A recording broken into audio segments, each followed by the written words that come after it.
the good part of the road that goes to Bridal Falls viewpoint. It's a nice viewpoint above Bridal Falls, somewhere at 600 something meter elevation, in case you are not from the area.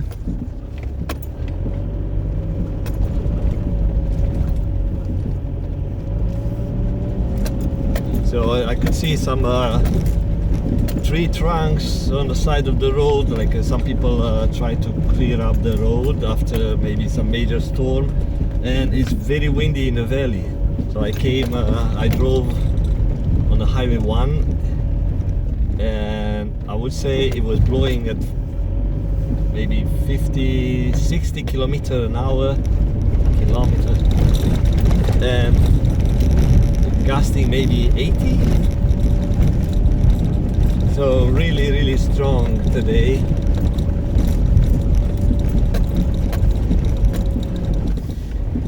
So today morning the friend sent me a wake up message which was not a good idea to read it and process it and think of it, about changing conditions, geopolitical conditions in Europe. And the message was about the state of emergency the Romanian government instituted there because of this corona thing, like a COVID-19 disease. So it's a bit confusing for people, what causes, what's this or what's that, how you treat. Lots of confusing information, and even doctors show up online and their blogs, their video, and this road is really bad now these days. Oh, someone lost. See some white stuff. What's that white liquid on the road? And it's only from here. Like someone hit some rock, and what was dripping? That's strange. In the past I saw some oil drips like that. Someone hit probably the oil pan and lost oil. And also I lost my transmission oil on this road, and not on this track, on a previous track. And I was stuck for hours here until I figured that I ran out of transmission oil, and then I had to run to roll the car down without no gear power, so just by the gravity. And I managed to get it down on the pavement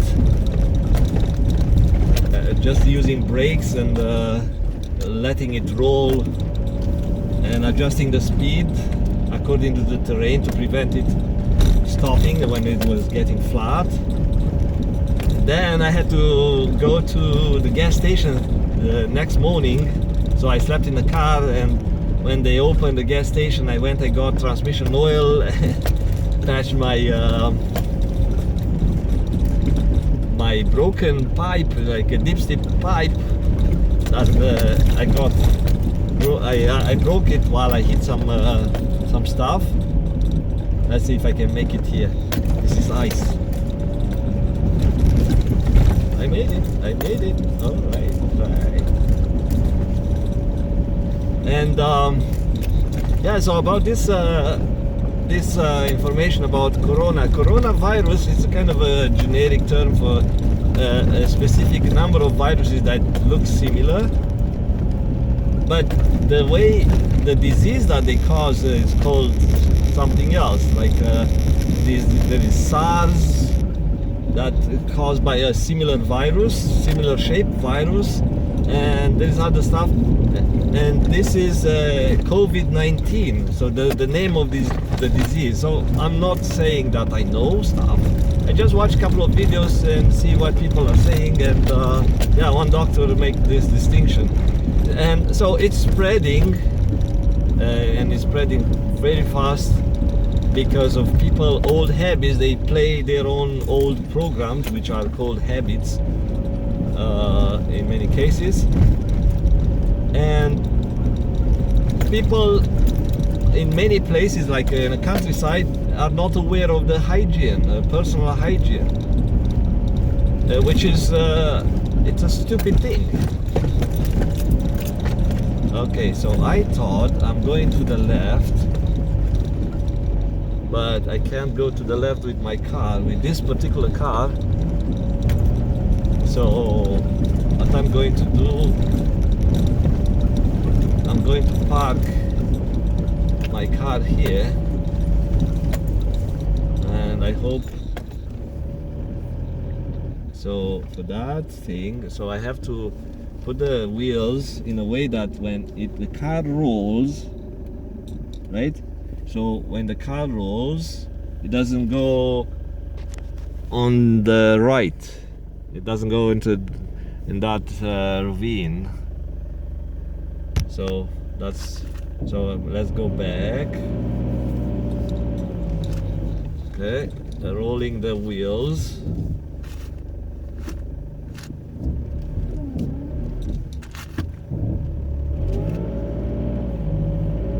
So if the brake, if the handbrake, the emergency brake breaks, let's see. Yeah, the car will back up, will roll, and will go towards the other side.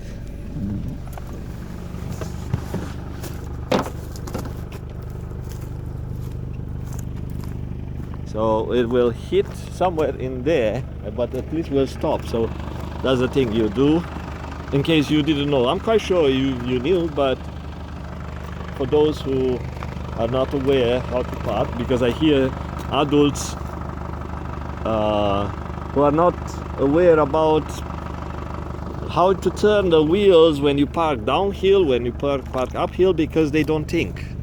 So all these rules are made after accidents, after thinking, deciding, logics.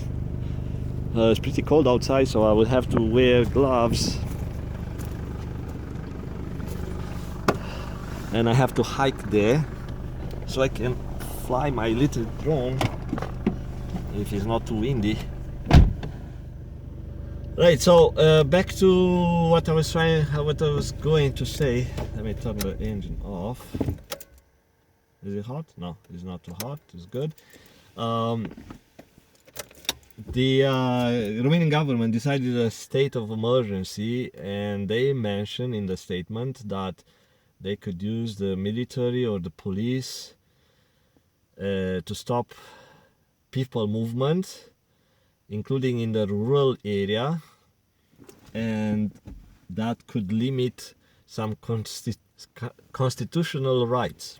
Now, I spoke to someone earlier, a few minutes ago, maybe 20 minutes ago. I'm learning that people, like at least 50,000 people from Italy, like Romanians from Italy and Spain, try to get back in Romania. So some people want to reunite with their family. They were temporary workers. Other people, just want to reunite with the family because of the fear. They don't want to leave parents and relatives by themselves in that country. And other people want to be there for the Easter celebration, which is a big thing into the Romanian Orthodox culture. Not only Orthodox, but all the Christians are really into celebrating Christmas and Easter and other Christian holidays. So this is the first 50,000, but there are at least 1 million people living, like Romanians living outside Romania, and they are not only in Canada. In Canada there are so probably 50,000, 100,000. I don't know how many are in Canada. Lots and lots in the United States. Then lots all across Europe, right? So Romanians, lots of them are very smart.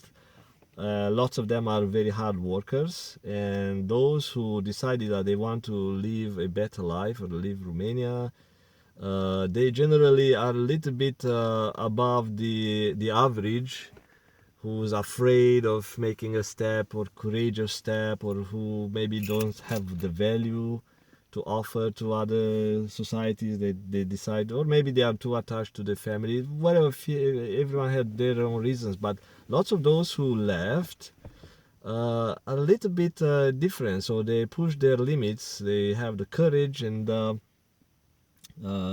that's why I'm saying those who ended up working in offices, in management, in computer engineering, then lots of them are working in construction because they do good job. They push hard, and they achieve good things for the companies they work for in those countries.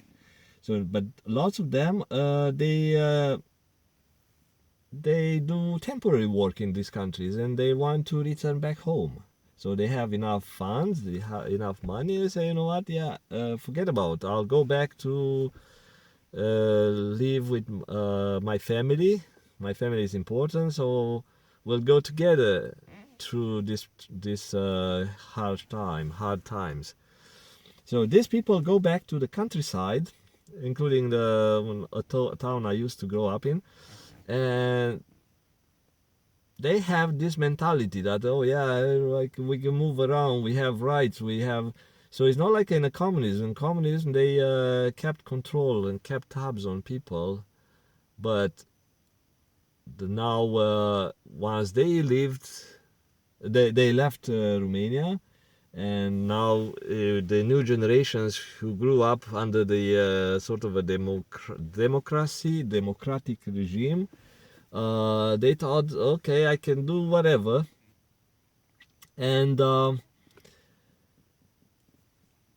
they feel that they want that freedom of movement, and they go of course they come back, and they are suggested to have a voluntary quarantine, but they still want to see, especially when you work for a year or whatever, you work on these countries, and you come back and you want to see your relatives, you want to see your brother, your sisters, your parents, and you go hug people, because people hug, right? And lots of those are from countryside. They are not. They are hard workers, but not many. Not everyone is educated about hygiene and stuff, and they managed to leave the country to do some work in the constructions or whatever, and they come back. They are not really changed. They did not change in a sense that they learned a new ways of personal hygiene and stuff. And if two of those are infected, they can spread this thing very, very quickly. So now also people think that in a democratic political system, the government is responsible for this, the government will do that, will protect the citizens, will do this and that, because people had it very easy. Lots of people grew up with easy life. They did not have to go out, survive, and hunt, and take care of the kids with almost nothing, like back in communism. And they have high expectations from these leaders and government. And it's hard for them to believe that a government would make such a sudden change. But I can tell you, government, it's a bunch of people. So government is not a god or not an entity. That it's just a bunch of people who thought, okay, I can lead the crowd, and because they use assets and big buildings, it's a bit intimidating for the average person. And they use the cops, they use police and military, because they have the power that was invested in them. So the people, when they gave power to the politicians, they never thought, okay, if I elect this person, they can use the military at their own disposal. Even the elected people, so I have some wishes, but the elected people might change, and the elected people might be manipulated by an external entity. So having, like in that case, European Union or the NATO can come up just suddenly, can come up, say, you know what, World Health Organization, our experts said do this and do that.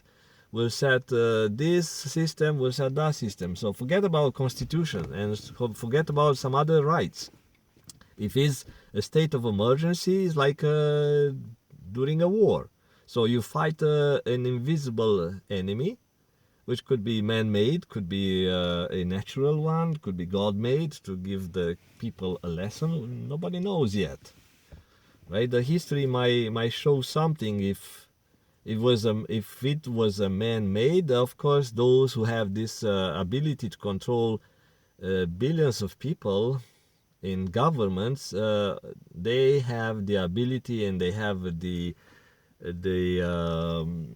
power to control the information about how they've done it, right? So I can say it could be just a mutation of a virus, like the media is saying, of a virus that came from different animal and mutated and went into humans, because we get viruses from the animals all the times, but they cannot lock into our cell. They cannot process our DNA and RNA. They cannot do anything, or they are being fought off, exterminated by our immune system.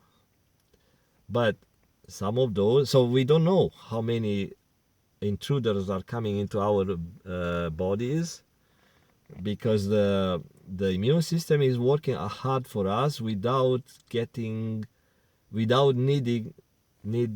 a recognition. So the immune system will never show off saying, you know, I did that for you, I need a reward, I need you to work on your body, so I need more oxygen, I need more nutrients, I need better care.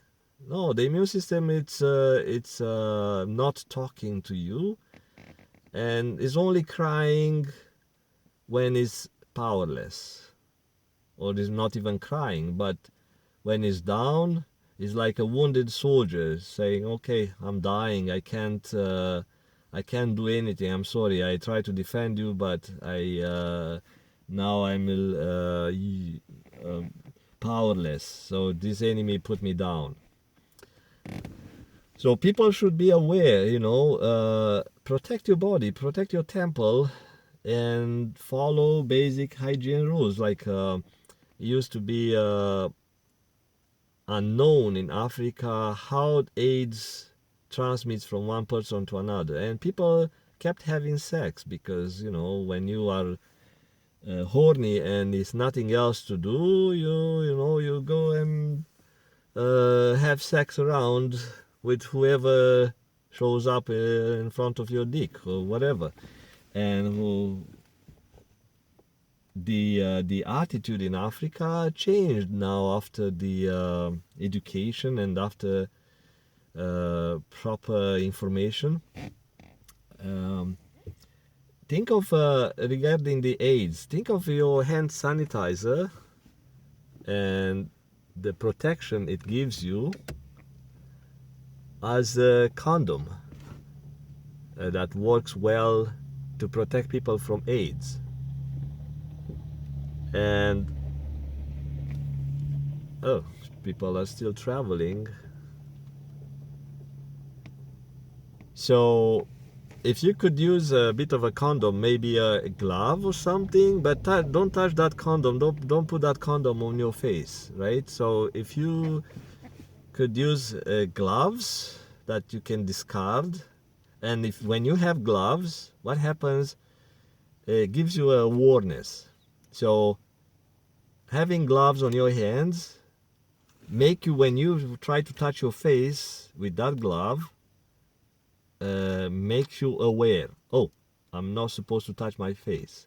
But if you don't have a glove, your brain will ignore the hand movement, will just play back a program like your own old habits of touching your face and your hands or your eyes when you have an itch, and not being aware. So the brain, because it's playing back a program, is not going to eliminate this step, which is taking your hand, putting it at your face. No, when you have an itch, the brain goes into the database and retrieves a program and is playing back the program. Like you take your hand and you itch your face, which it's a program that you learn and you engraved in your brain for many, many, many years. But when you try to modify the program by installing a condom on your dick or putting a glove on your hand, then you modify the program and you are aware now. You are aware, so you break some habits. So again, so governments are not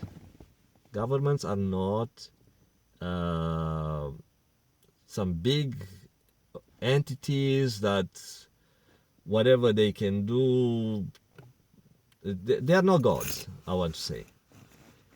So governments were changed by people in the past, by rebellions, revolts, revolutions and stuff. And if the governments are not well organized and if they don't defend themselves, of course the other people would love to take the power.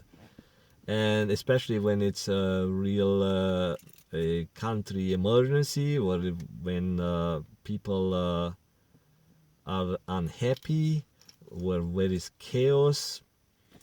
But the governments, the smart governments who have rules in place, they know how to surround themselves with layers of protection. So they have the police, they have the military, and they know that if they fail to lead, they lose the power, the country may go in chaos because people are followers and they expect the government to do everything for them.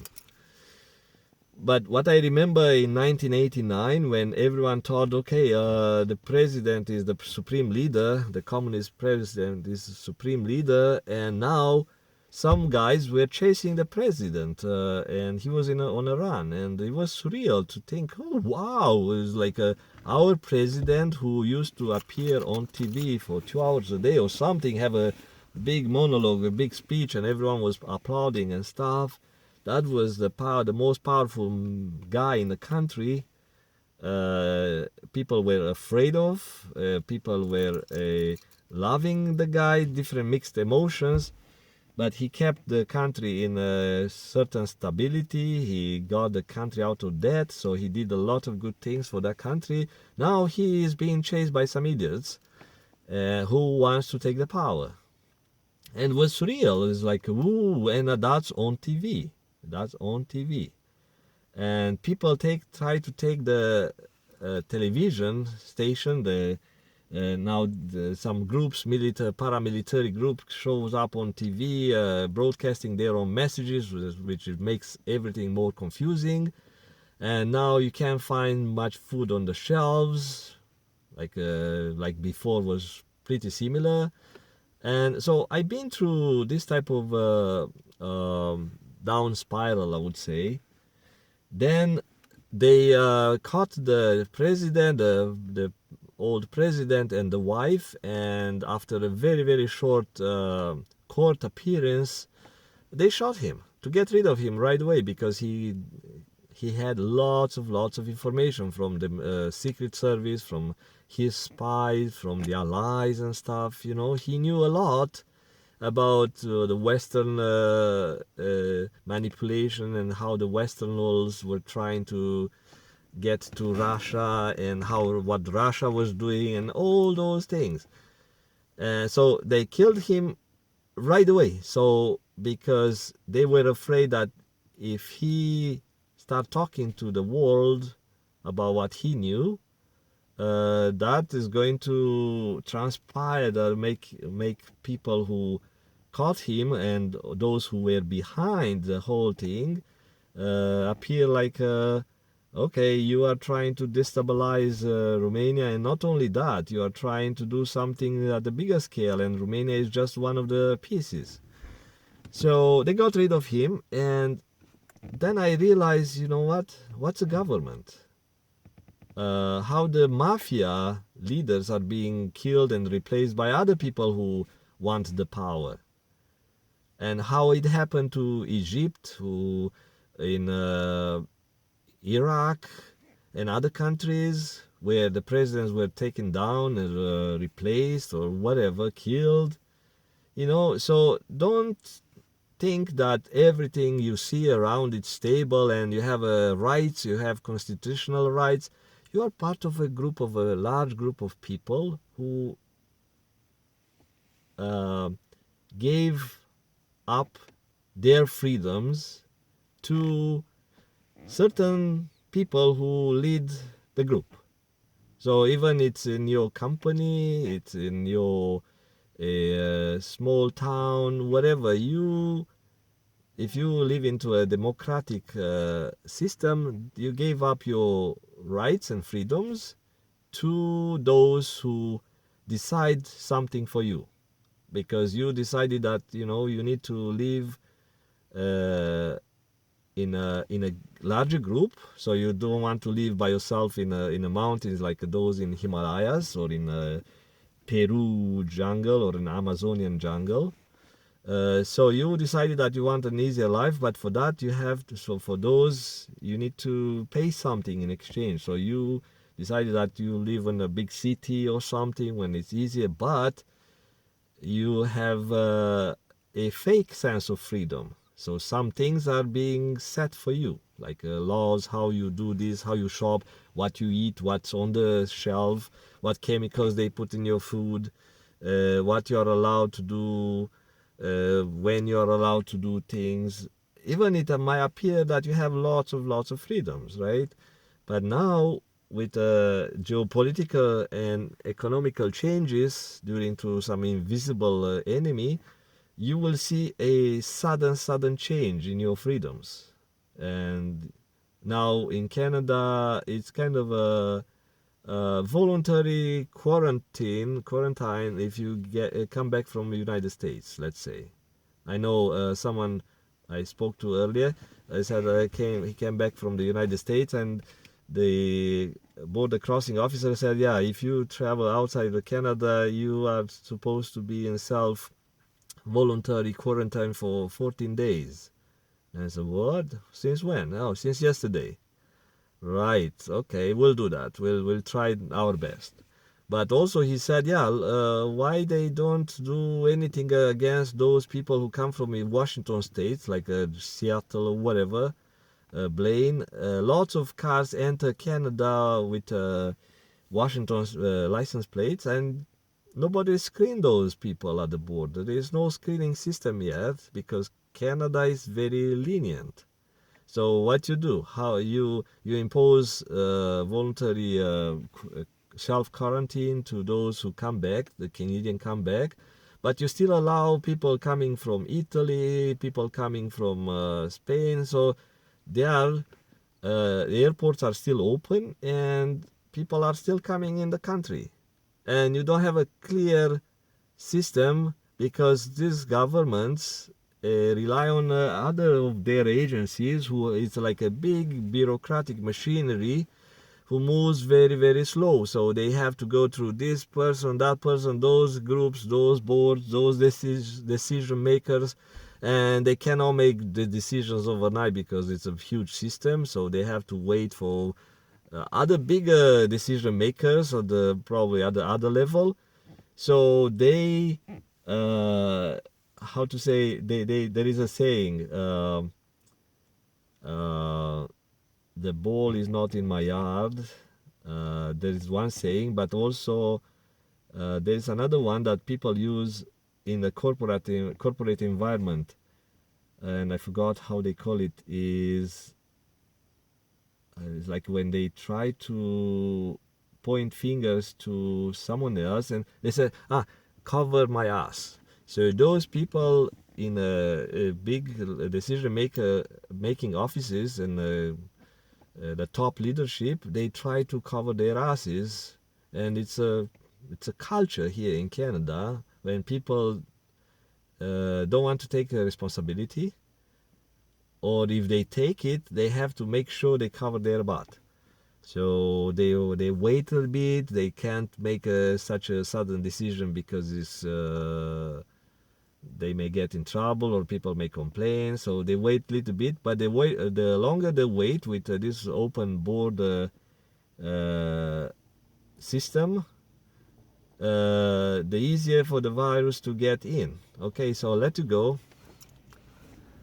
and I'm going to check out the wind here.